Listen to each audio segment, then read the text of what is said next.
Okay, so let us start with the peripheral nervous system and the muscular system pathology.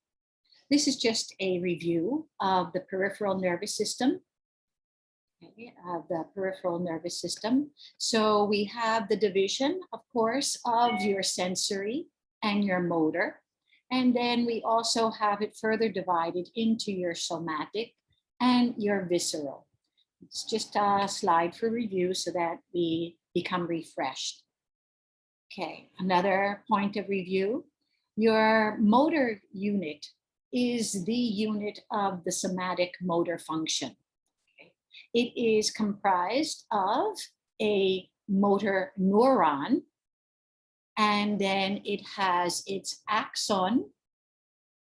Then it has its nerve endings here, which will be part of the neuromuscular junction, which will attach onto, or not really attach, but which will communicate with the muscle system here, okay? So we're talking about today the neuron, the axon, the junction, and the muscles. When we talk about the sensory function, however, the nerve cell is a little bit different. It has two axons, a distal and a proximal one, and one has specialized nerve endings, and the other one will communicate with the spinal cord, okay?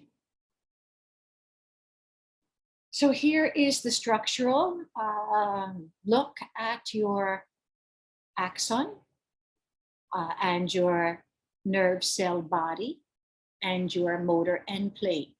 You can see that the axon is actually covered by what we call a myelin sheath, and this myelin sheath is actually made by the Schwann cell, and it is found as nodes, okay? So one part of the myelin sheath is made by the one Schwann cell, and in between the two Schwann cells, we have the node of Ranvier.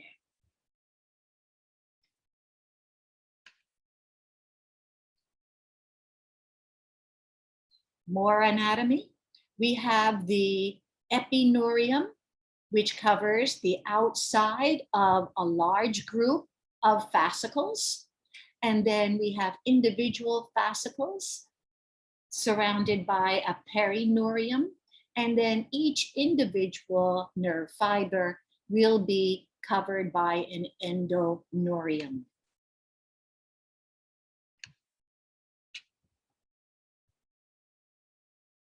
Another picture of the structure so that you will not forget it, okay? You have your then you have your endoneurium, okay? And then here you have your single nerve fiber, okay? And you have your Schwann cells and your nodes of Ranvier. Okay, so another picture, same thing, okay? I'm tired of talking about this one, so we'll just go on to the next. All right, finally, we get to the pathology of the PNS and muscular system. So when we talk about the peripheral nerve injury, that injury can occur in three different places. It could be axonal, it could be demyelinated, or it could affect the nerve cell body itself, okay?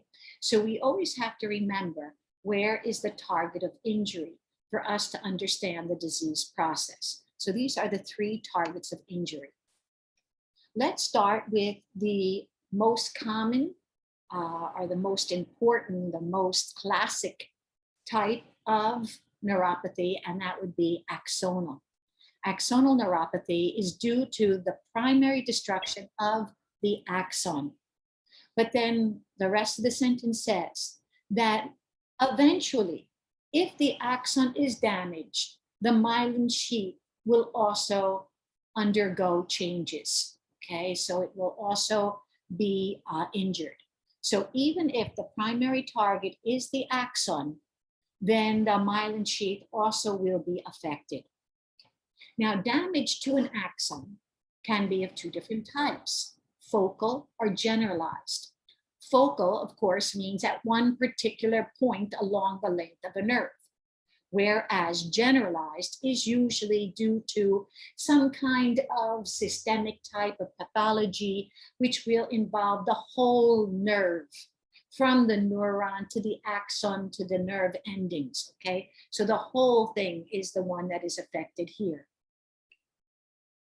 This is usually seen more with your metabolic diseases, where a focal event is most usually seen with trauma. We cannot talk about axonal neuropathies without mentioning the classic Wallerian degeneration.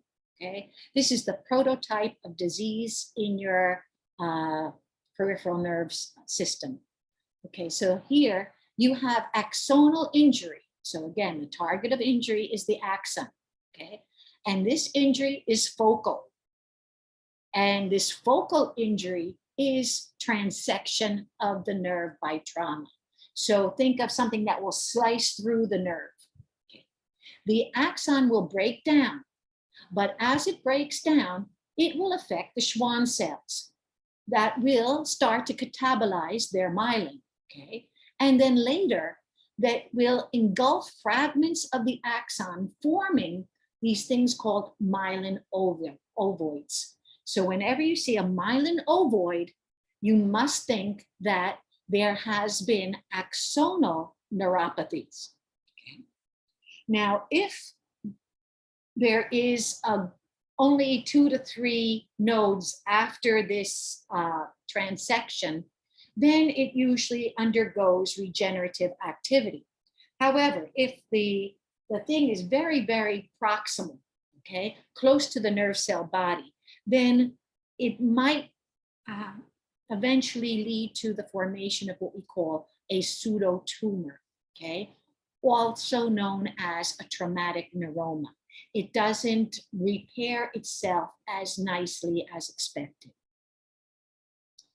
A picture is worth 1,000 words. So let's take a look at the pictures of Wallerian degeneration. So here you have your normal peripheral nerve cell, okay? Here is your traumatic injury, okay? It severs the axon, okay? Right away, your Schwann cells become reactive, okay? And there are macrophages in the area. You will start to have regenerative sprouts. Those yellow lines are the regenerative sprouts of the axon. And you can see the little myeloid ovals or myelin ovoids, okay? So they're nice and oval cells, okay? This is your Schwann cells that are reacting to the damage. They're trying their best to take care of the situation.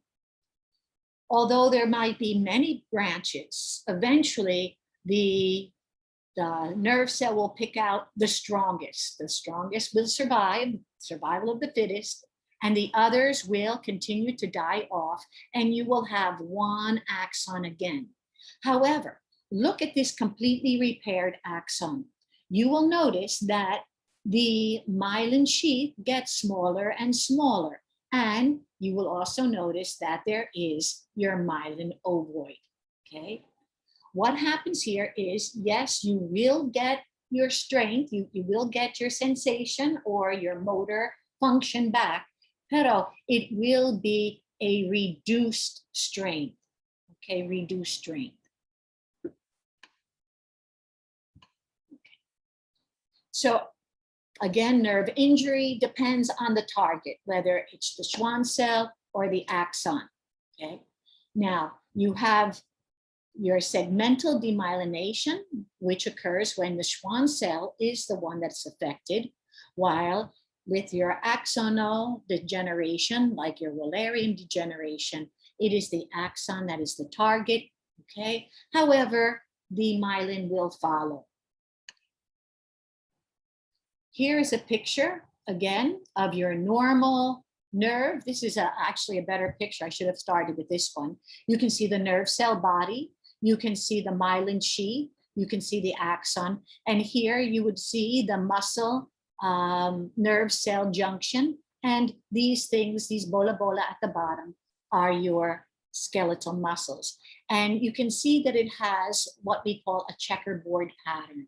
Okay, we'll talk about this a little bit later with our type 1 and type 2 muscle fibers. Here is Wallerian degeneration. Okay, the axon was severed. You have your myelin ovoids.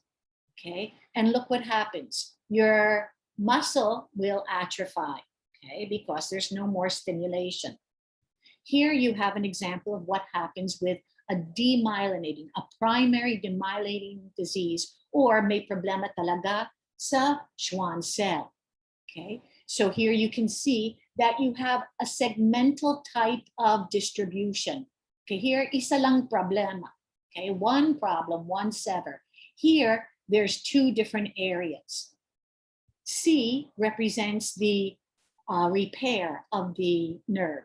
So with Wallerian, something happened to the axon, it will regenerate.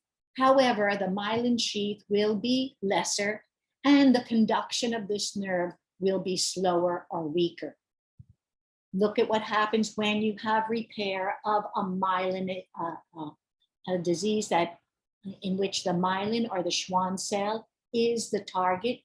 You will have a segmented type of repair. Okay, you see it doesn't really come back. Okay, so you can see it's more segmental. That's why they always use the term segmental demyelinization.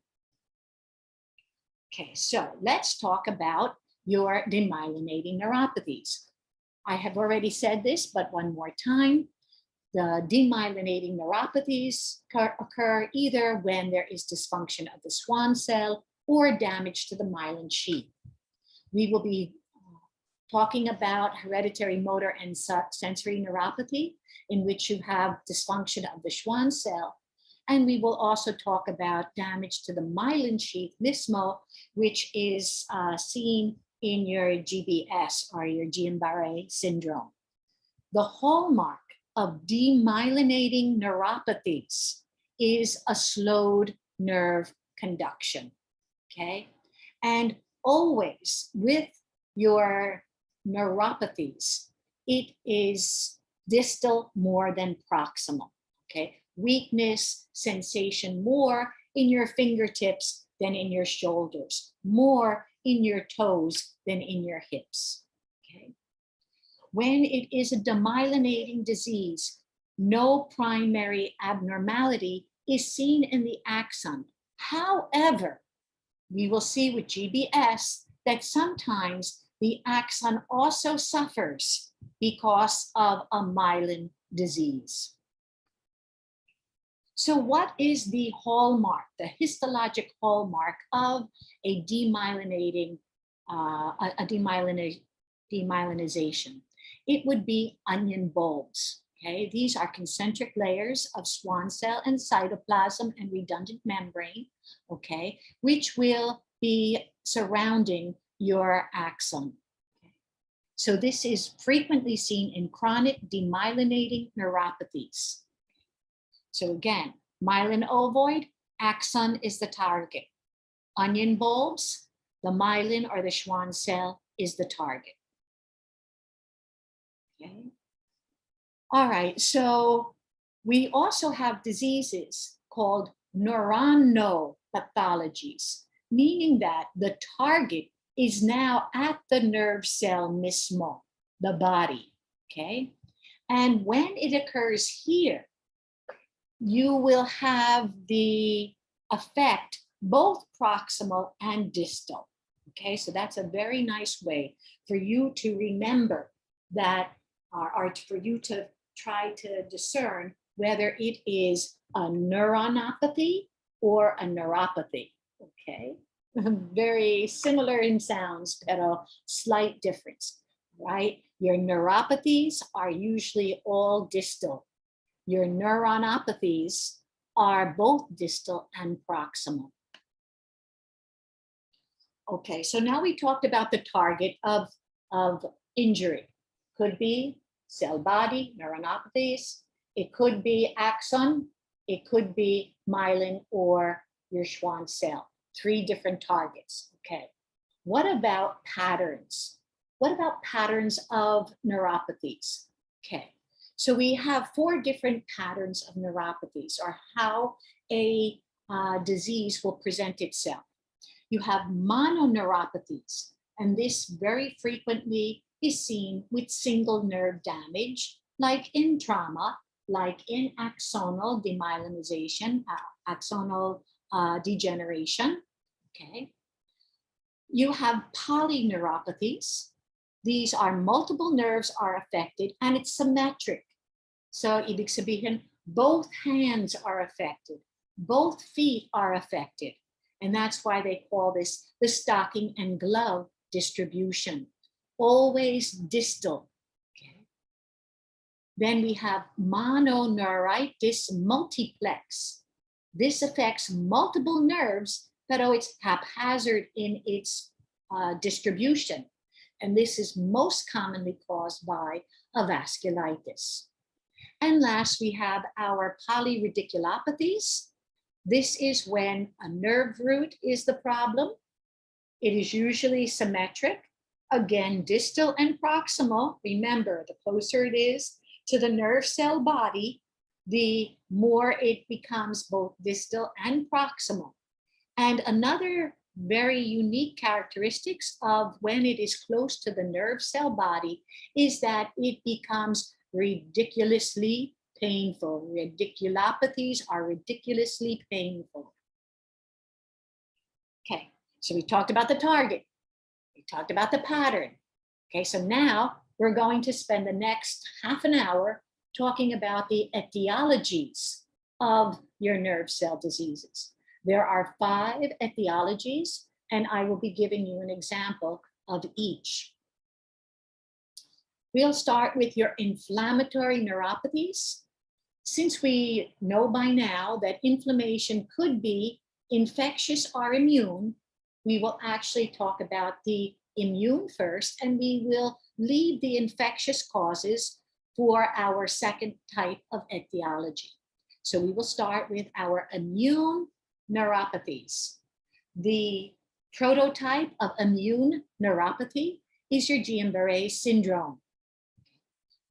If you cannot pronounce it right, I don't even know if I'm pronouncing it right, you can just call it GBS. Everybody calls it GBS because of a difficulty of pronunciation. Okay. What do you need to know about GBS? It is acute, okay, very quick, inflammatory or immune, demyelinating polyneuropathy. Okay, so multiple nerves are affected, but in a symmetric fashion. Okay, the problem is demyelinization. Okay, so the myelin is the problem. Okay, this is a life-threatening disease with a very acute onset. It is noted by its ascending paralysis. 2/3 of all cases of GBS are preceded by an influenza-like illness. However, minsan, the patient does not even recall that 1 or 2 weeks ago, they had a flu-like disease. It could be C. jejuni or CMV or EBV or mycoplasma. Apparently, it is immunologic.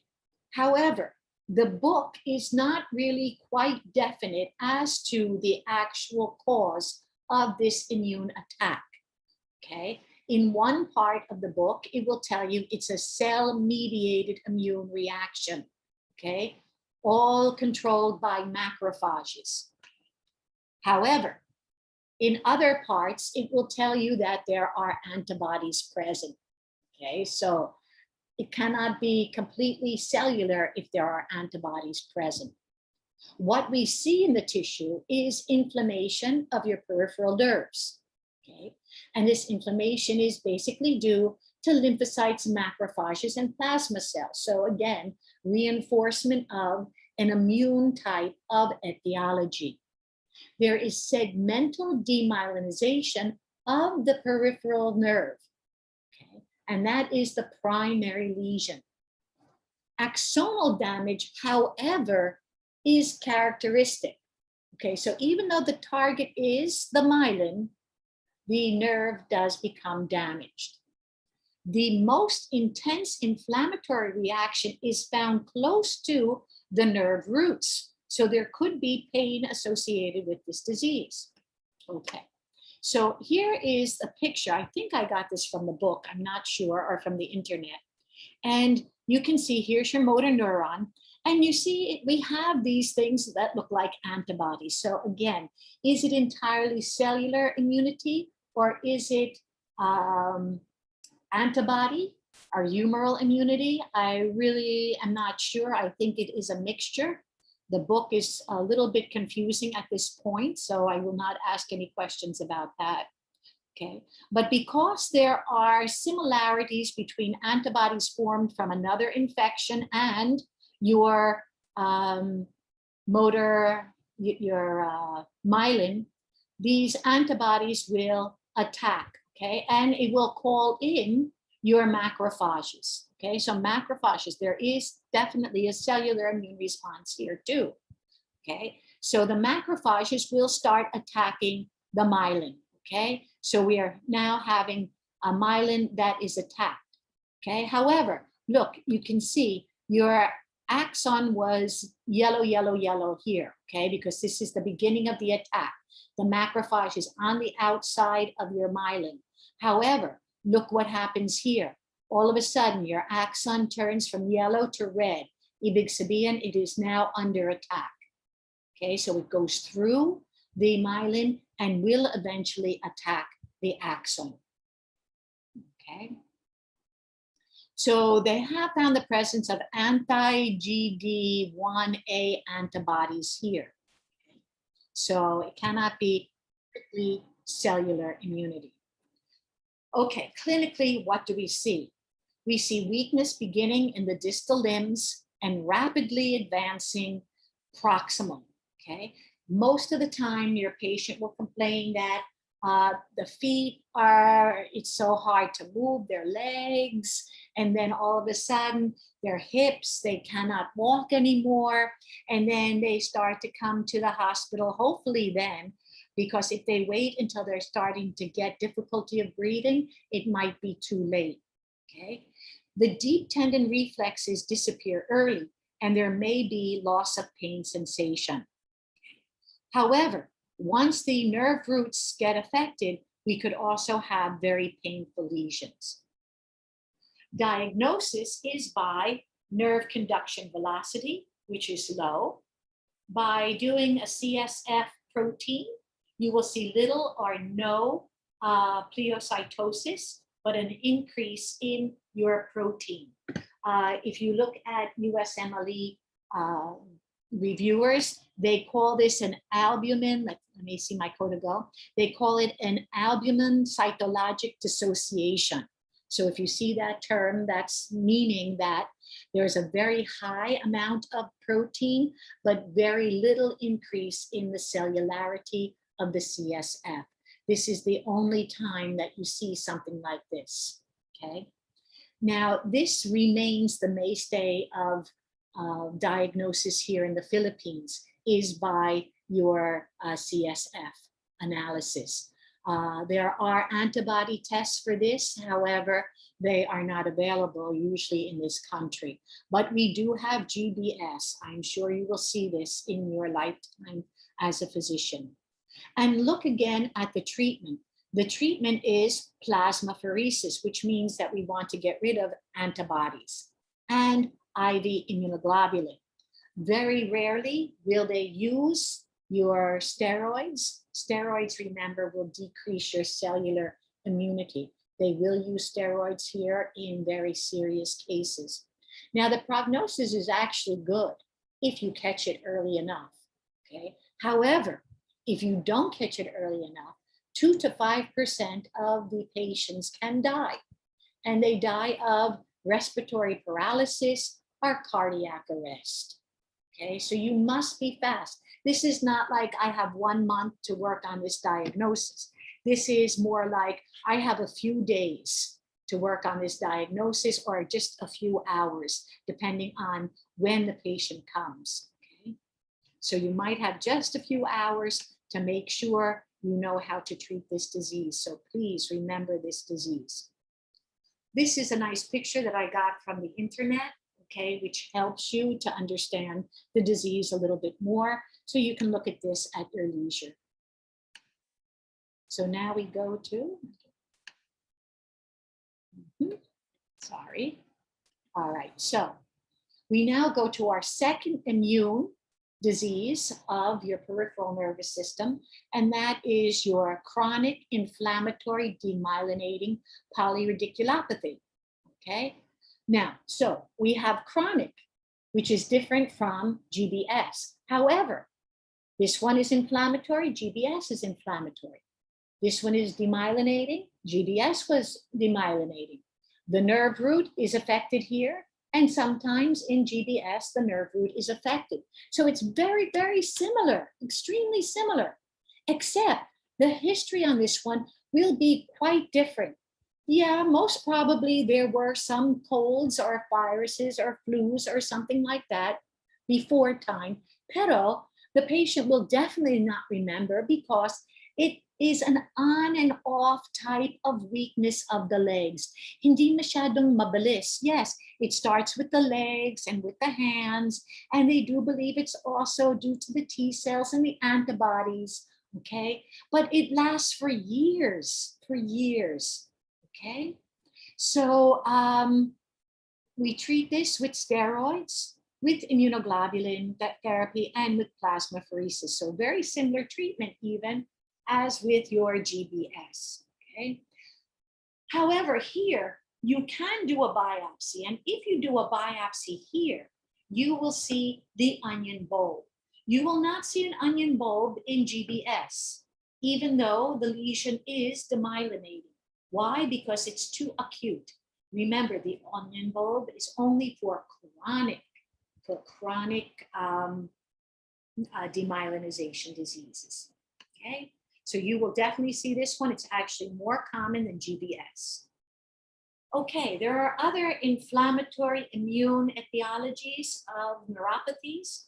Of course, all of your systemic autoimmune diseases present with neuropathies. And anytime you have any vasculitis, you will also have neuropathies. Okay, and that's because your vascular system must supply your nourishment and your oxygen to your nerve cells. Okay, so this is very, very common. Okay, but remember that when it is associated with vasculitis, it usually is not symmetric. Okay, it usually is not symmetric.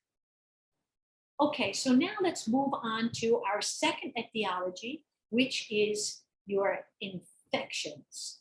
Okay, we're going to be talking about 5 different infections, and probably the most unique disease would be your leprosy. In leprosy, we have 2 forms. In the lepromatous form, you actually will find your Mycobacterium leprae cells inside of your Schwann cells. Okay, they actually invade the Schwann cells. So where is the target of action? It's also going to be on the myelin, okay? So you will see segmental demyelinization and remyelinization, and eventually loss of axons. When you lose these axons, you will lose your sensation. And this can be very, very dangerous because once you lose sensation to your peripheral appendages, your toes, your feet, your legs, then you're prone to have a lot of accidents. You cut yourself and you don't even know it, and therefore you have these very severe ulcerations in lepromatous type of leprosy. All right, you can also have some problem with your nervous system with your tuberculoid leprosy. Yes, but here it's more of an injury to the nerves because of the granulomatous nodules that are formed. Okay, so this would be more of a localized or mononeuropathy, okay, because of perhaps pressure or something else happening to individual nerves. Okay, diphtheria. This is a disease which I was fortunate enough to see in my lifetime. You probably will not see it because of the very good vaccination programs that the country has now. But back in 1980, a lot of the children were not vaccinated, and there was a diphtheria ward in San Lazaro Hospital. So I was able to see this disease, and it's really quite sad. The babies really die very quickly of respiratory distress. One of the things that happens is that your male does this. Okay, one of the things that might happen is that you have this pseudo membrane formed in the back of your throat. And if this pseudo membrane becomes detached, it could actually go over your windpipe and your patient can become asphyxiated. So you have to be very careful with this pseudo membrane. It's a pseudo membrane because it's actually just caused by debris and inflammatory cells. Okay, but your patient will lose their feeling and have weakness of their peripheral arms and legs, and it will go up and start to affect your respiratory muscles also. Okay, so it starts again at the distal part, but it goes into your proximal part, and many children will die of respiratory failure here.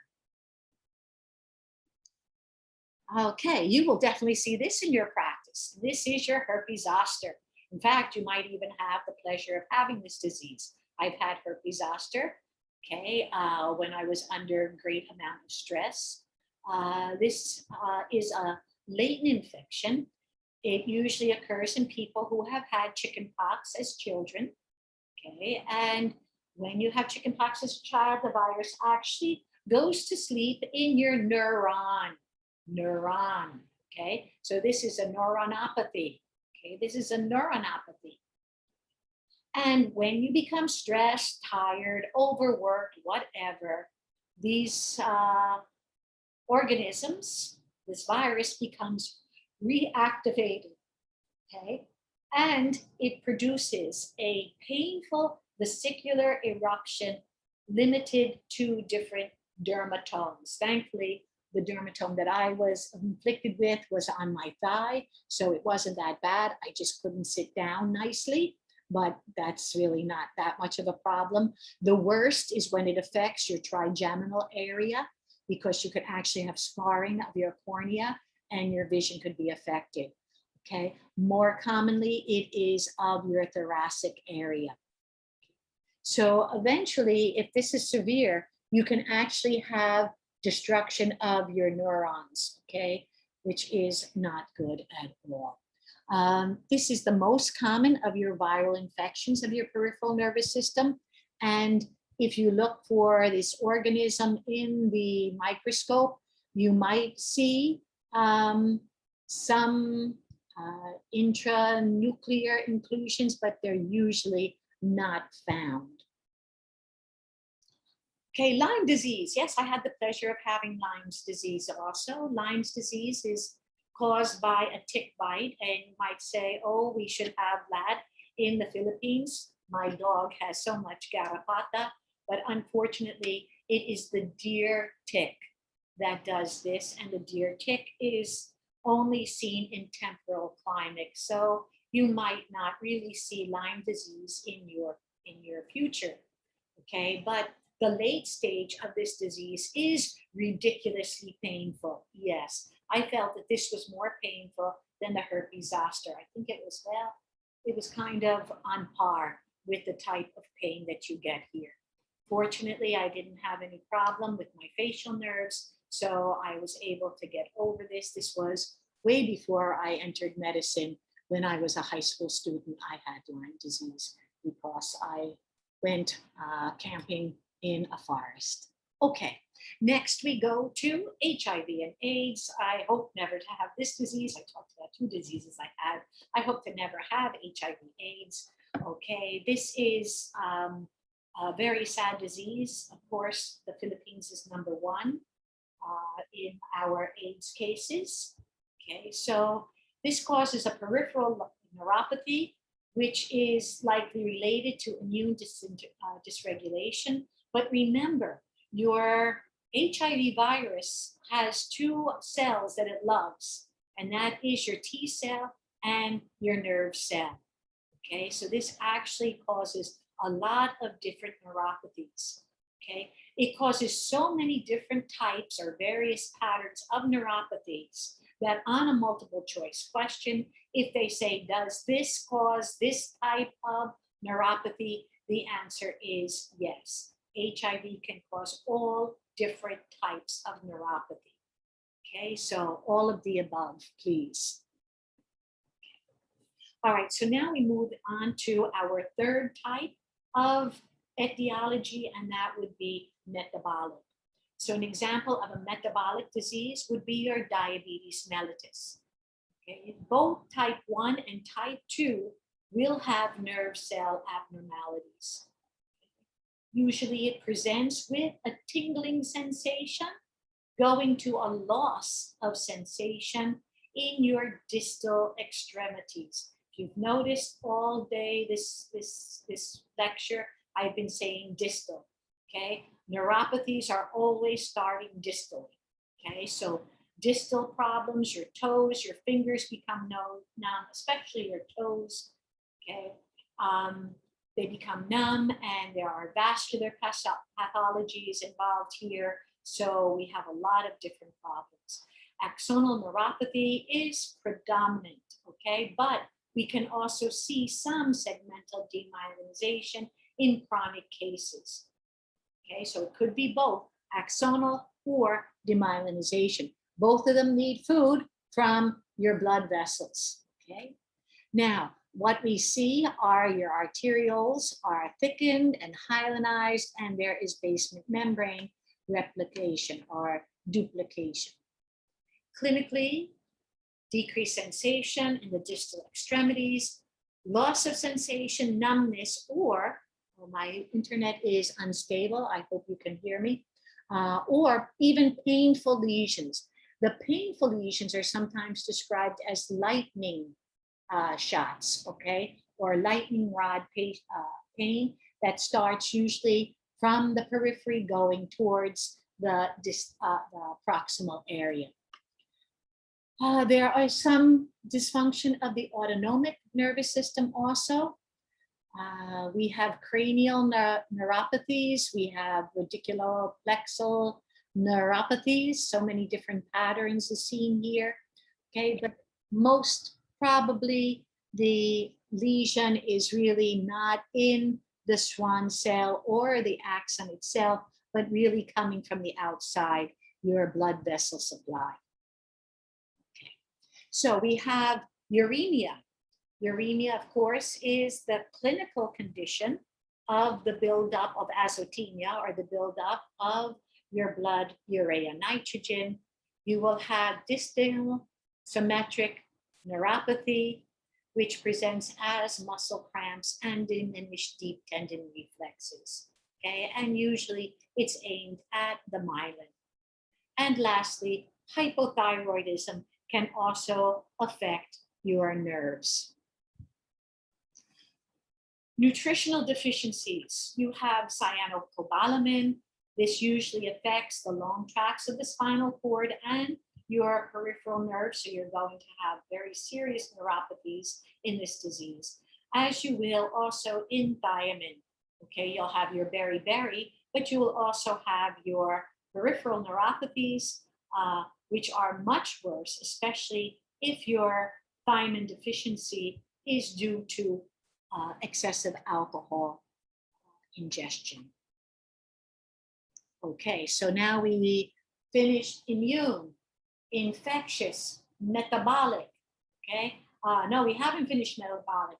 Part of your metabolic or toxic is your malignancies. Okay, so how do malignancies cause nervous system problems? Well, there could be direct infiltration of your nerve by the tumor. There could be a paraneoplastic effect, your primary neoplasia, somewhere other than the peripheral nervous system or the central nervous system, is putting out chemicals like oncoproteins or other chemicals, which will have an effect on your nerves. The third is when you have neuropathies associated with gamma globinopathies, monoclonal gamma globinopathies. This is when you have paraproteins or amyloid deposition in your tissues around your nerves, or with a very new syndrome that has just been around in the last few years, and we call that POEMS. POEMS stands for polyneuropathy, organomegaly, endocrinopathy, monoclonal gamma-globinopathy, and skin changes. Okay, so this is a new syndrome that you should look out for because it is becoming more and more common. Okay, our last now is our traumatic neuropathies. Okay, and we call the traumatic neuropathies our entrapment neuropathies. So entrapment neuropathies is a type of traumatic neuropathy. The most common is your carpal tunnel syndrome. In fact, I think all of us are going to be developing carpal tunnel syndrome soon if we don't have it already. Okay, this is due to the compression of your medial nerve of the wrist. Okay, and it's because of the impingement of your carpal ligament. It used to be more common in women than men because most women were typists before, secretaries, and because of closing your bra in the back, you have to really it your elbow in order to hook your bra properly. Okay, if you still put your bra on that way. Okay, in men, it was most commonly seen related to driving a stick shift car. Okay, but most cars are automatic again. So now I think we'll see about equal incidents because almost everybody is online now. So we will be seeing an increase in carpal tunnel syndrome. The incident does increase with any cause of tissue edema, pregnancy, arthritis, excessive repetitive motions, diabetes, and so many other things. Okay, it presents with numbness and paresthesia of the tips of your thumb and your first two digits. Okay, so if you're feeling a little numbness here, you might have already beginning carpal tunnel syndrome. Okay. There are other entrapment neuropathies. Tennis elbow is when your ulnar is entrapped. Peroneal is entrapped in your knees for people who do a lot of kneeling or squatting. You have radial entrapment in your upper arm, and they call that Saturday night because as you put your arm around your loved one, okay, you are actually traumatizing your radial nerve, okay? And very common now is your intermetatarsal Morton's neuroma. This is also an entrapment neuropathy seen in women quite often who wear high heels, and also found in people who practice martial arts, okay, because of the friction of their sole of their foot with the floor or the tarp. They sometimes have the formation of the Morton's neuroma. Okay, our last is your hereditary, okay, your hereditary causes of your neuropathies. Okay, this hereditary could be sensory motor, sensory only, motor only, and others. Okay, so let's go with our sensory motor, which is called Charcot-Marie-Tooth, okay, HMSN. That is hereditary motor and sensory neuropathy. This is the most common hereditary neuropathy. It is inherited as an autosomal dominant. Distal muscles will atrophy. There will be sensory loss and foot deformity. There are multiple subtypes, but for me, I only always memorize one type. So I choose you to know very well CMT1 or HMSN1. In this disease, this is the most often asked on board exams, there is duplication of the region on chromosome number 17, in particular, the PMP22 gene. This disease presents in the second decade of life, so it could be happening to you, no more me, with difficulty of walking, tripping, or atrophy of the calf and pes cavus. This is a picture at the bottom of the slide of pes cavus. There is a slowly progressive distal demyelinating motor and sensory neuropathy. So where is the target? Apparently the target is at the myelin. Okay. All right, so here are the other two types of your Charcot-Marie tooth. We now go to, we're done with our nerves. And you might say, oh, we're half done. No, not quite. We're close to the end. Here we have the diseases of the neuromuscular junction. Now, your neuromuscular junction is found midway along your muscle fibers. It releases acetylcholine at synapses, and this acetylcholine is supposed to go to your acetylcholine receptors, which are on your sarcolemma. Okay? These diseases present with painless muscle weakness. Okay, so that's one good thing. Lagi painless. Remember, the most pain is closer to the nerve cell body. Okay, least pain is furthest away from the nerve cell body, which would be your neuromuscular junction. Okay, so let's talk about the prototype of disease in this, and that would be your myasthenia gravis. Myasthenia gravis is an autoimmune disease, okay, in which there is immune destruction of your acetylcholine receptors. Destruction or blockage, I don't know what is the better word to use. I prefer to use blockage, not destruction. It is more common because it is an autoimmune disease, more common in females around the age of 40. They also sometimes have concomitant thymic hyperphagia or thymoma, okay, which is also very common that people with autoimmune diseases have lymphoid type of malignancies or neoplasia. There is a decrease in ACH receptors, and it is an example of your type 2 hypersensitivity. Okay, let's take a few seconds to organize our head. What is type 2 hypersensitivity? If you remember, oh, I don't know if I lectured to you immune. No, I did not. But anyway, in type 2 hypersensitivity, what is the problem? Your antigen is on a cell.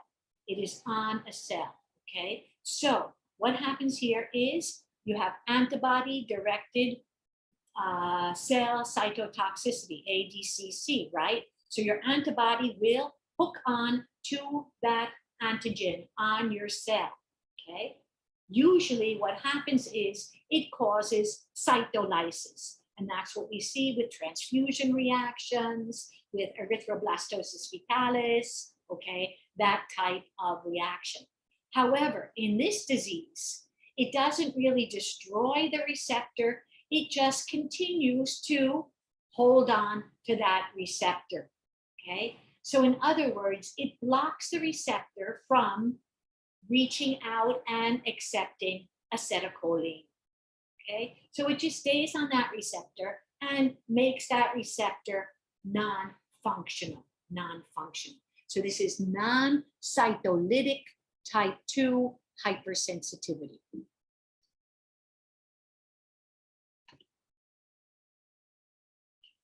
Antibodies lead to the loss of functional receptors at the neuromuscular junction. There is fluctuating weakness that worsens with exertion.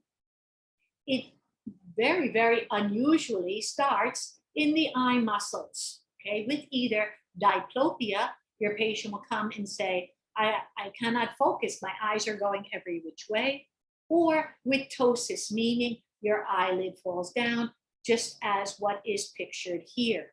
Okay, so this is how it usually presents. And therefore, since this is the usual presentation, the first doctor that usually sees these patients is your ophthalmologist.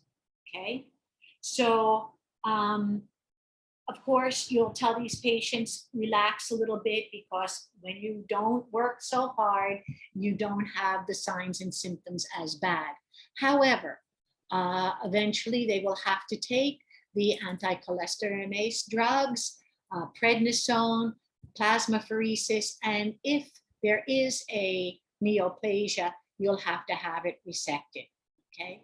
The diagnostic test for myasthenia gravis is a test called the Tensilon test. The Tensilon test. It is available in this country. Not all institutions have it, but it is available. Okay. So the Tensilon test. This is not mentioned in your book. I feel it's very important for you to know what test to request because you will see this disease in your practice. Okay, the next disease is Lambert-Eaton syndrome. This is also a disease of your neuromuscular junction. It presents with proximal painless muscle weakness that improves with activity. If you see in the picture that we have here, this guy can barely make it up the steps, okay? Pero the first few steps are the hardest. After a while, it gets a little bit better. So actually it improves with usage, okay? Now this is usually due to a paraneoplastic syndrome, most commonly seen with either a thymoma or a small cell carcinoma of the lungs. They do see autoantibodies found against your calcium channels, okay? However, we do not yet classify this as an autoimmune disease, okay? Because we have to see if those autoantibodies are directly related to the damage and that those autoantibodies form for some unknown reason. Right now, the most common cause of this is your paraneoplastic syndrome. Okay, now, two toxins affect the neuromuscular junction. You have botulism and curare. Both are used in practice now. Okay, so you might have a chance to use these drugs. Botox, of course, is actually the neurotoxin of your Clostridium botulinum. Okay, and this blocks the release of acetylcholine from its presynaptic neurons, which will cause the muscle to relax. Okay, so if you have wrinkles, wrinkles, I'm pointing to my forehead because I have a very bad wrinkle here because I'm always squinting because of my poor eyesight. Okay, unfortunately, I can't get Botox there because if I do, then I won't be able to squint and then I won't be able to see very well. Okay, so yeah. Also, if you notice people who have Botox infection of the face, they can't smile properly because there is paralysis of your muscles in this disease. Okay, so the second is curare.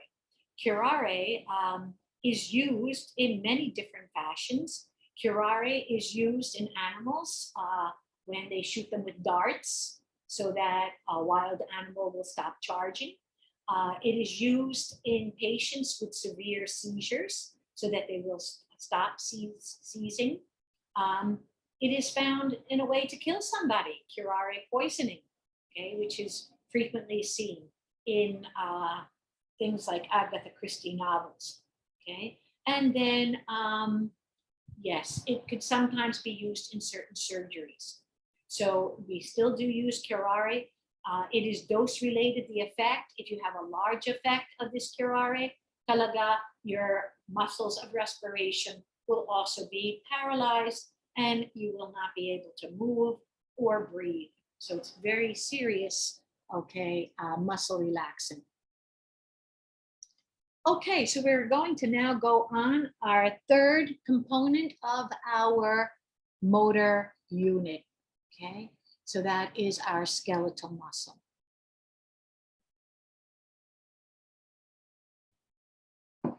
Normal adult skeletal muscle is polygonal or polygonal.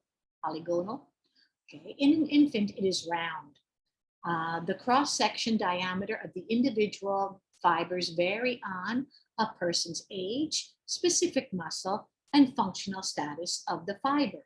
Okay, so this is pretty normal looking muscle fiber. Okay. Now, when you use a special stain, as they used here, you can actually see the checkerboard appearance of your muscle. There are two muscle fibers, type 1 and type 2. Okay. This is what happens to your muscle fibers when you have denervation or atrophy. You can see that some muscle fibers are maliit-liit and the other ones are big, okay? So that would be what you would see with denervation atrophy. Okay. Now, when you have healing of a problem of damage to your motor neuron, then you will see this type of pattern. There will be clustering of your type 1 and type 2 muscle fibers. Okay, so type 1 and type 2 muscle fibers. If I'm the one making the test questions, and I'm not sure if I will be the ones making the test questions, but if I am, I will not ask you the characteristics of type 1 or type 2 muscle fibers.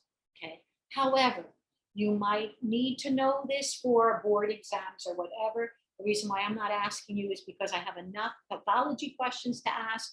I don't need to ask physio or anatomy questions. Okay, so how will you be able to remember the difference between type 1 and type 2? I found this in a USMLE reviewer, and it is called One Slow Fat Red Ox. One slow fat red ox. Type 1 has a sustained low action, okay? It has abundant fats, okay? One slow fat red in color, oxidative, okay, or anaerobic. So that is how you can remember your type 1 muscle fibers. Maybe you have known that already from your last year in medical school. Okay, when you were in first year, you might have had to memorize this. I hope you had that nice little one slow fat red ox to help you remember. Okay, all right, so the appearance of your muscle is very similar to that of your nerves. You have your epimysium followed by your perimysium going in, and then endomysium going to the closest to your muscle fiber. There are two general reactions of your motor unit. You could have a disease of your motor mismo, and that would be myopathies. May problema sa muscle, myopathies. Or your muscle could be secondarily affected because of a nerve problem, denervation, okay? Now there are three patterns of myopathies that we're going to be talking about: segmental, hypertrophy, and inclusion bodies. And there is really only one look to denervation, and that is your grouped atrophy, a picture I showed you before, with certain cells atrophic and other ones not, and angulated fibers, which I'll explain to you in a few seconds. Okay, so let's talk about denervation atrophy. There is a loss of innervation. Okay, so here's your healthy nerve. Okay, right, your healthy nerve now is red. Okay, and your diseased nerve is green. Okay, this looks like it's diseased all the way at the nerve cell body. When that is diseased, of course, your axon will be diseased and also your myelin will be diseased. And it results in these things called angulated muscles. Okay, they atrophy, they switch fiber types, and they become extremely angulated. Okay, so that is your evidence of denervation atrophy. This is a typical examination question that I would ask. I love asking evidence. That's because I love pathology, because of an old movie. What was the name of that detective? Oh my God, Quincy. Quincy, I used to love Quincy. Anyway, that's way before your time. All right, so we have evidence of the damage, again, is your angulated muscles that have switched their fiber type. All right, so what happens is you're left with clusters of atrophic fibers. You could have perifascicular atrophy, which is seen in dermatomyositis, which I'll talk about in a few minutes. And you can have select fiber atrophy, which is what we see in corticosteroid therapy. Let's talk about each one of these. Okay. Oh, not yet. We are going to switch and we're going to talk now about reactions to the muscle fiber mismode, muscle fiber diseases itself. You could have segmental necrosis, destruction of a portion of a myocyte. There is myophagocytosis by macrophages, deposition of collagen and fatty infiltration. Your satellite cells, which are your stem cells of your muscles, will try to take up the slack of these diseased muscles, and you will notice them because of their enlarged nuclei. You could have fiber hypertrophy. We all know about that if we work out in a gym. Another muscle reaction is cytoplasmic inclusions. Here you will have vascularization of your muscle cell with accumulation of different deposits or various deposits. Okay, so let's start talking about your inflammatory. Now we're talking about etiology. Okay, so we talked about where's the target of injury. We talked about the patterns of injury. Now we're going to talk about the etiologies of your different injuries, okay, to your muscle neuron or muscle motor unit. Sorry, your motor unit, okay, muscle motor unit. Okay, so you have, again, your non-infectious inflammatory, or if you want to call it, immune inflammatory diseases. There are three that we will talk about: dermatomyositis, polymyositis, and inclusion body myositis. Dermatomyositis is one of my favorite diseases to get questions from. This is an immune disease, autoimmune disease, which principally targets the skin and the muscle. Okay. It causes a lilac discoloration of your upper eyelids and periorbital edema, which we call the heliotropic rash. It also presents with roten lesions, usually found on your knuckles, on your elbows, and on your knees. And you will have a slow, a slow onset of bilateral muscle weakness. However, characteristic of muscle diseases, proximal muscles first. This is the first time I'm saying proximal talaga, besides the neuromuscular junction. Okay, so you can see nerve distal, neuromuscular junction, proximal usually, and then we have our muscles, which always are proximal. Okay, so when you have diseases of your proximal muscles, what will be your causes of this? Okay, it's usually a muscle breakdown. And muscle breakdown in your dermatomyositis is caused by autoantibodies against your different types of autoantibodies. In fact, there are three different autoantibodies that are found in dermatomyositis. You have your anti-MI2, you have your anti-Jo1, and you have your anti-P155 or P140. I would not memorize the different characteristics of these autoantibodies because they really are present in all different regions, okay, of dermatomyositis. Okay, so here's a picture of your dermatomyositis. I think I said it, I didn't say it to you, but I said it in previous lectures, and it is written on my slides in the notes section, that this disease always reminds me of Manny Pacquiao. Okay, it always reminds me of a boxer because they look like they have black and blue eyes. Okay, like they were punched in the eye. It's usually swollen and black and blue. That's the heliotropic rash. They have these Roten's lesions on their knuckles. And if you've ever seen a boxer, they also have your, calluses on their knuckles that do become inflamed like this after a fight. Okay. They also have the proximal muscle weakness, so their shoulders and their hips. A fighter after a boxer after a match doesn't have problems with his wrist. What pains them the most are the shoulders and the hips, if they are a good boxer, because that's where they get the power of their punches is from there.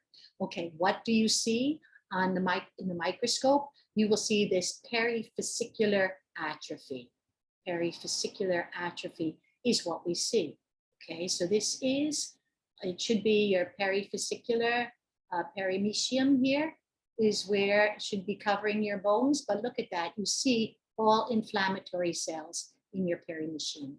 Okay, so these are your inflammatory cells, which are usually lymphocytes, plasma cells, and macrophages. Okay. You also have with this disease some dysphagias, extramuscular symptoms like lung disease, vasculitis, and myocarditis. With all of your autoimmune diseases, you are more prone to cancers. In this one, it's not a lymphocytic type of cancer, but it is more of a visceral cancer. There is another form called juvenile dermatomyositis, but it's a little bit different because the GIT symptoms are a little bit more. And it presents more with GIT, so it's a little bit different, harder to recognize. So, yeah. Okay, polymyositis involves your proximal muscles first. Yes, all of these muscle diseases affect your proximal muscles first. There is lack of cutaneous involvement, vascular injury. It is seen mainly in adults, and it is accompanied by inflammatory involvement of the heart, lungs, and blood. Okay, but where is the cause of this? It's all inflammatory. There are inflammatory cells in the endomysium. Necrotic and regenerative muscle fibers are scattered. So what is the cause of this? It just says inflammation. So I don't think we really know the cause of this. See, walang actual cause. What happens here? All right. Lack of cutaneous involvement in vascular injury. So it doesn't actually sound like an autoimmune disease because of that. However, multiple organs are affected. So we still don't know very much about this disease. Might be autoimmune, okay, but the decision is still in the making. Okay, our next is immune-mediating necrotizing myopathy. Okay, this is classified in two different places. You'll see this in my lecture. It's here under inflammatory. It will also be seen under our toxins, okay? Toxic causes of myopathies, okay? It is also known as necrotizing autoimmune myopathy. It is a subacute muscle weakness with elevated creatine kinase. That's always seen with muscle problems. There is necrosis without prominent inflammation. That's strange. What do you call necrosis without inflammation? Diba? You call that apoptosis? Okay, there are autoantibodies. And look where the autoantibodies are directed against. Tignan mo. It's against an enzyme. Wow, how strange is that? Antibodies formed against an enzyme. And it is associated with statin use. Because it is associated with statin use, okay, it is also associated with metabolic or toxic cause of myopathies. We'll see it again in a few minutes. Okay. Lastly, we're going to talk about our inclusion body myositis. This is found in older individuals, older than 65. Of course, all of these muscle diseases, you're going to have an increase in creatine kinase. This is a slowly progressive weakness of your quadriceps, okay? They did find antibody to systolic 5' nucleosidase A1, and it is basically diagnosed by the presence of these things called rimmed vacuoles, okay? It is very strange. it could be more degenerative than an actual autoimmune, even though we did find these autoantibodies. There is no response to anti-inflammatory agents in this disease. That's why I have a question mark here. Is it really inflammatory? What is causing this? Is just this old age? I don't know. Okay, so here you have your toxic myopathies. Alcohol will cause a rhabdomyolysis. If you ever notice, alcoholics usually are pretty macho looking. They usually have good muscles, or they look like they have good muscles. This is more of a pseudo hypertrophy. Okay, they're very weak. They look strong, but they're very weak. Okay, because their muscles are destroyed because of the alcohol. Okay, statins. If any of your parents are complaining about statins, they will most probably complain about muscle pain. Always seen in statins. I hate statins. I don't take statins. I don't recommend anyone to take statins. The cardiologist and I always argue about this. Anyway, the statins may form the autoantibody production that we just talked about a few minutes ago. Remember, I talked about the autoantibody production in the statins. If you don't remember, here we go back, okay? There's the enzyme that you have an autoantibody formed again with your statins, okay? Yes, it causes quite serious myopathy. So tell your parents to stop taking the statins if they are experiencing these muscle pains. It's very dangerous.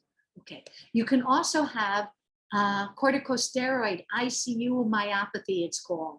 Okay, patients in the ICU are usually given corticosteroids, and it causes a very severe myopathies at high doses. Okay. Chloroquine myopathy. Okay, this is a drug that we talked about at the very beginning of COVID infection. There were people who took chloroquine, and I think if I had COVID, that I would have taken chloroquine too. I mean, I would take anything which would give me any kind of alleviation of the signs and symptoms of this disease and help me to get better. So I would have taken it.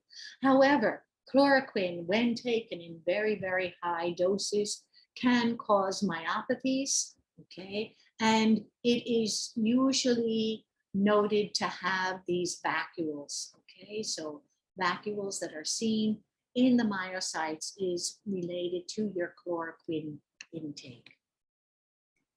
Okay. Your thyroid can also cause myopathies, okay? Especially your hypothyroidism, which can cause cramping, aching muscles, slow movement, fiber atrophy, and glycogen aggregates, okay? So again, this is more commonly seen in your proximal muscles. There are some inherited diseases of the muscles. They could be congenital. If it is congenital, usually it's static or decreases in severity. Muscular dystrophies, which are inherited but not usually seen at birth, usually seen in infancy. Your congenital muscular dystrophy, so actually the same as what I said before. And then conditions with abnormalities in receptors, which we'll talk about very slightly. Okay. Oh, I think I went the wrong way. Yes. All right. Our prototype disease, the one that we really have to know about, is Duchenne's muscular dystrophy, DMD. This is the most common and most severe of our muscular dystrophy, seen very often in the United States. Okay, not seen here. I haven't seen anyone with muscular dystrophy here. That doesn't mean it's not here. It's just I haven't seen it. Okay, this is a defect in the gene on the X chromosome, P, the short arm of your X chromosome 21. Okay, region 2, subregion 1, whatever you want to call that. Okay, so here, this is the place that codes for dystrophin. The child is usually normal at birth, and then when he starts to walk, he's kind of delayed, and his walking is really very clumsy. They start to have a very unusual positioning because their core muscles are affected. So they have a very lordotic posture, with the winging of the scapula and pseudohypertrophy of the calf muscles.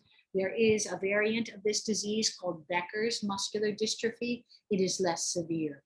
Okay, the onset is a little bit later, usually around the age of 8, and by the time they're 25, they can no longer walk.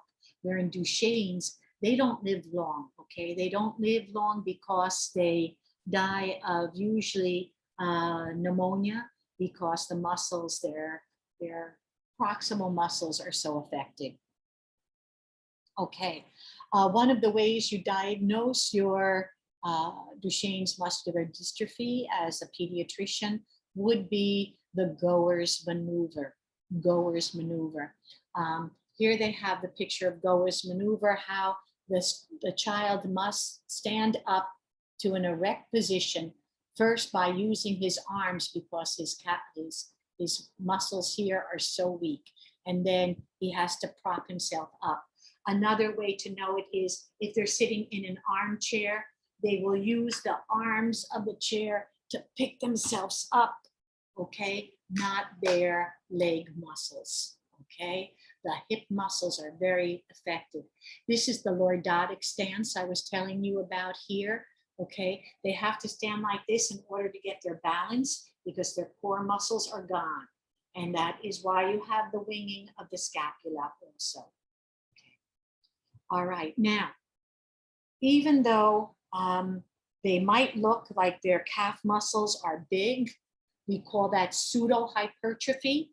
That is not due to hypertrophy of muscles. The muscles do not get big in this disease. What happens is the area where the muscle are supposed to be is actually totally replaced by fat and connective tissue eventually. But the hallmark, what I want you to look for, or when you take an examination, either USMLE, PLE, or my examination next week, you have to look for variation in muscle fiber size, okay? Because this is what you would see early in the disease. They'll show you a picture like this if you're taking the USMLE. You have tiny little muscles here. Then you have big muscles. And you have all of this fibrosis here, or your connective tissue, collagen deposition. And here you can see fatty ingrowth, okay? So the muscles look big, pero you have very little functioning muscles here. Myotonic dystrophy. Myotonic dystrophy, when you say myotonia, you mean that your muscles are in spasm, okay? Muscles are in spasm. This is, our complaint is stiffness, okay? Everything is contracted, you're stiff, you cannot open up your hands, okay? It presents in late childhood with gait abnormalities or difficulty opening up again your grip. This is an autosomal dominant disease with a phenomenon known as anticipation. You've heard of anticipation before. It is found in, only 4 trinucleotide diseases. There are 4 trinucleotide repeat diseases. You have Fragile X, you have Huntington's, and the other one is Friedrich. Oh my goodness, I don't know how to spell it. Sens ataxia. Okay, Friedrichsen's ataxia. Okay, however you spell it. I'm sorry, it's not spelled right. Okay, so here the trinucleotide that repeats is CTG. Okay, why do they have anticipation? Because if you're diagnosed with myotonic dystrophy, you know that your children will have myotonic dystrophy, and that their disease will be much worse than yours, and their children will have the disease and much worse. So this is what we call anticipation. Okay.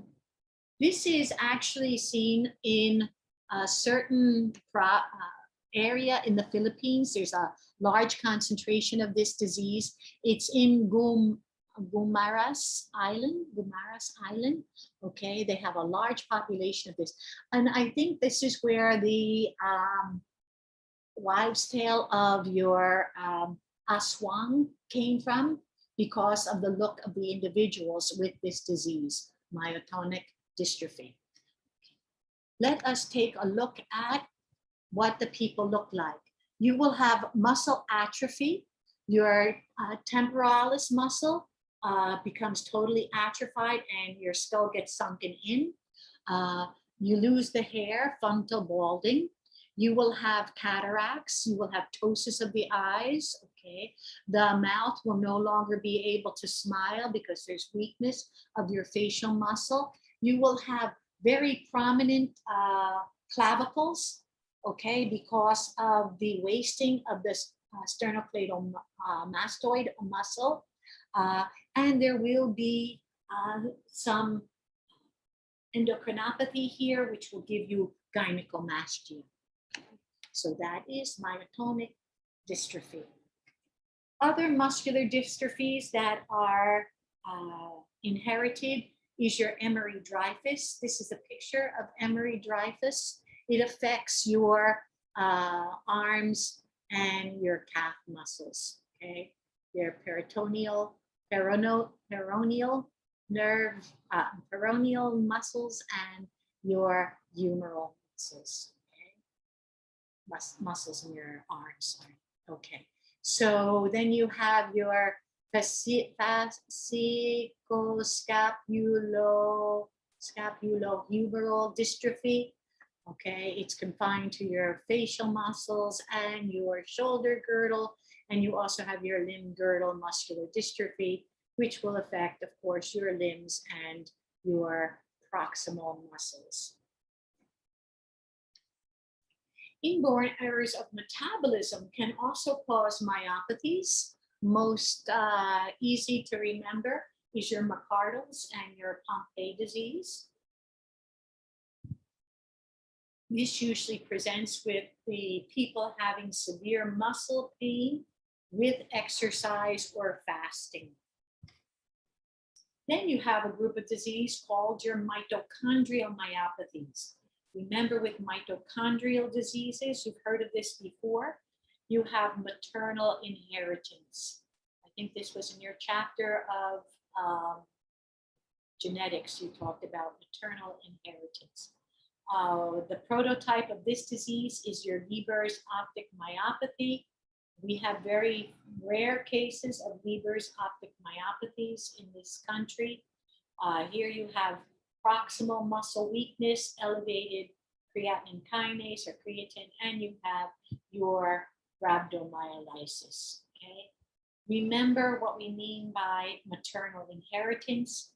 It doesn't mean that only women get the disease.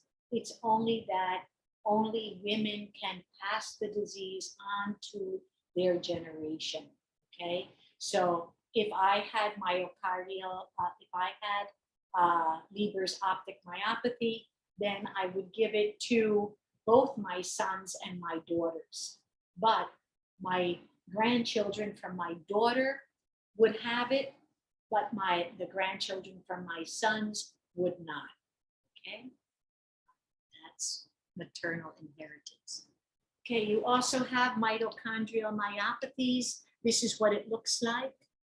Okay, sorry, my internet is unstable. I hope you can hear and see me.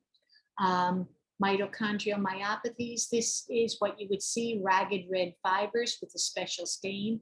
You would also see these parking lot inclusions.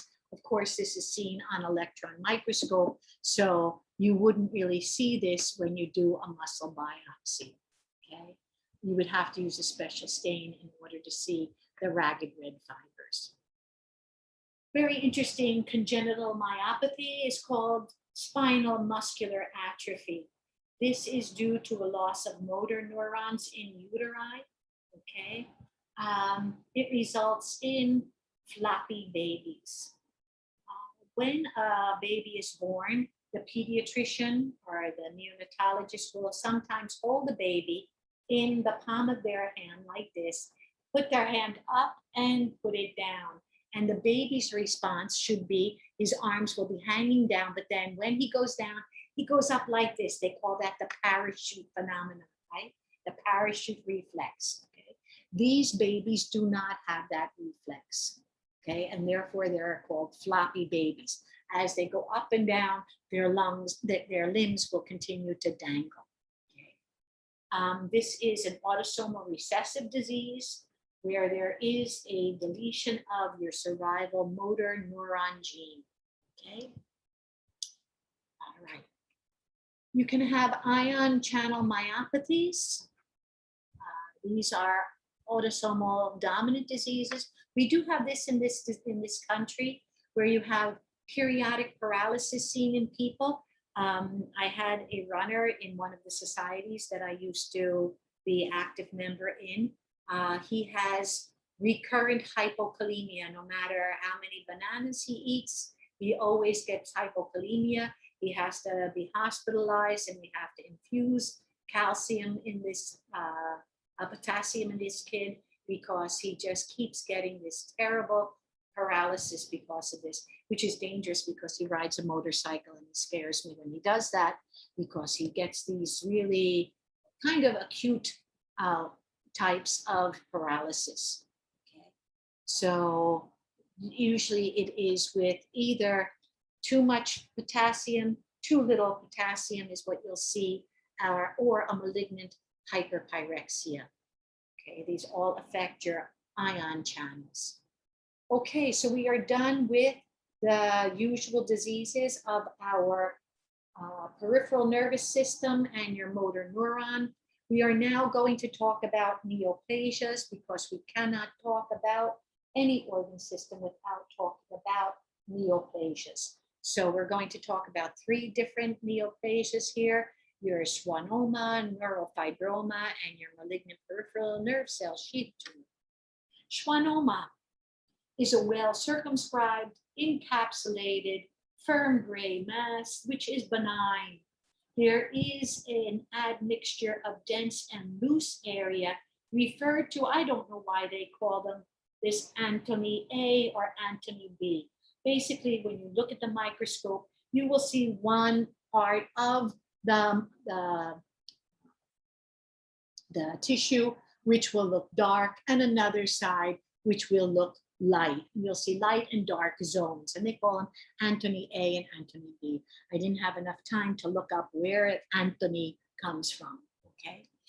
One of the best ways to tell that this is your disease, besides that admixture of dense and loose connective tissue, is the presence of your Verrochi bodies. This is a picture of your Verrochi bodies. What you have is nuclear palisades of your tissues having a nuclear clear zone. Okay, so this is a nuclear clear zone. So you have your nuclei all lining up like this. Okay, we call that the palisading arrangement of your nuclei. So that is your schwannoma. If your schwannoma occurs in your acoustic nerve or your cranial nerve 8, then you have a new name for your schwannoma. It is an acoustic neuroma, parejo. Okay, it is still a schwannoma.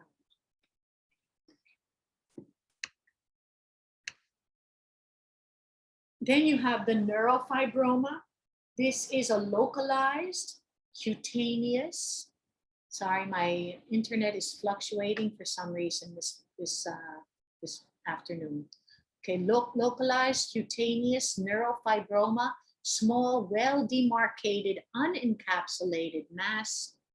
Okay, it has different forms. This is the most benign of the forms. Okay. This will just be present on your body, and it doesn't bother you. It shouldn't bother you. You could have the diffuse neurofibroma, and this will actually look like Meissner's corpuscles. Okay, looks like it, but they're not. Okay, and then you can have a more serious form, which is your plexiform neurofibroma, and these grow quite large. And when you look at it, they're all lumpy and bumpy, so that it looks like a bag of worms. Okay. Our third neoplasia that we're going to talk about is now your very malignant form. And this is your malignant peripheral nerve sheath tumor, okay, abbreviated as MPNST. This is usually high grade. When we say high grade, we mean it has a large degree, a high degree of anaplasia. Anaplasia. So we have fasciculated arrangement of spindle cells, variation in cellularity, there's mitoses, there's necroses, there's atypia. Okay, sometimes it differentiates into different patterns. It could look cartilaginous, it could look bone-like, it could look muscle-like, it could look glandular type. And that's why they call it the Triton tumor. Triton, not a what do you call it? Trident, not a trident. A trident is from the merman, okay? And it has that like sphere, okay? That's not where they're getting the name of a Triton tumor. Triton is a type of salamander. It is a type of salamander. And this particular type of salamander isn't like the salamanders that we have, the butiki in our house. No, it's not like this. These are very horny. Okay, horny is not a good word to use because it has a double meaning, but horny in the regard that it has like little bony growths on it. Okay, it has a very irregular surface, spiny almost. That's what a Triton salamander looks like. It is associated with neurofibromatosis 1. Okay, so what is neurofibromatosis? Okay, this is a form of your peripheral nerve sheath tumors. Okay, neurofibromatosis. There are two types. You have type 1, type 2. These are inherited diseases that present with neoplasias. Okay, so type 1, NF, NF1 is actually autosomal dominant. Actually, type 2 is also. Both of them present with gliomas, but your type 1 presents with your neurofibromas and these very malignant neoplasias, your MPNST. Okay, they also present with pheochromocytomas. So these are very, very serious diseases. The patients that have this have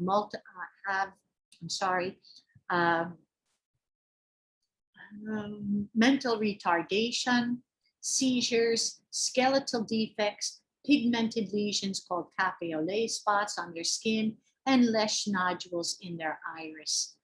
This is due to the loss of function mutation in your NF1 gene. Remember, your NF1 was thought to be a tumor suppressor.